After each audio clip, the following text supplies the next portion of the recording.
বঙ্গভবন থেকে শেখ মুজিবুর রহমানের ছবি সরানো উচিত হয়নি বলে মন্তব্য করেছেন বিএনপির সিনিয়র যুগ্ম মহাসচিব রুহুল কবির রিজভী। সকালে নয়াপল্টনে দলের কেন্দ্রীয় কার্যালয়ে ফ্রি মেডিকেল ক্যাম্প ও রক্তদান কর্মসূচি উদ্বোধনে তিনি এই কথা বলেন। বিএনপি নেতা বলেন, ইতিহাসে যার যতটুকু অবদান বিএনপি তার প্রাপ্য সম্মান দিতে চায়। তিনি বলেন, খন্দকার মুশতাক রাষ্ট্রপতি হয়ে বঙ্গভবন থেকে শেখ মুজিবুর রহমানের ছবি সরিয়েছিলেন, তবে শহীদ রাষ্ট্রপতি জিয়াউর রহমান সেই ছবি পুনরায় স্থাপন করেন। জনগণের জন্য কাজ করতে বেশি দিন প্রয়োজন নেই মন্তব্য করে অন্তর্বর্তী সরকারের উদ্দেশ্যে তিনি বলেন, রাষ্ট্র পরিচালনার ভেতর থেকে তাগিদ দরকার। কিন্তু সময় তো সবসময় একরকম যায় না, যার যতটুকু ইতিহাসে অবস্থান আছে সেটা থাক। আপনারা স্বাধীনতার পরে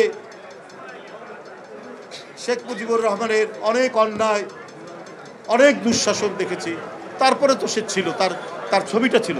জিয়াউর রহমান কিন্তু তার ছবি পুনঃস্থাপন করেছিলেন।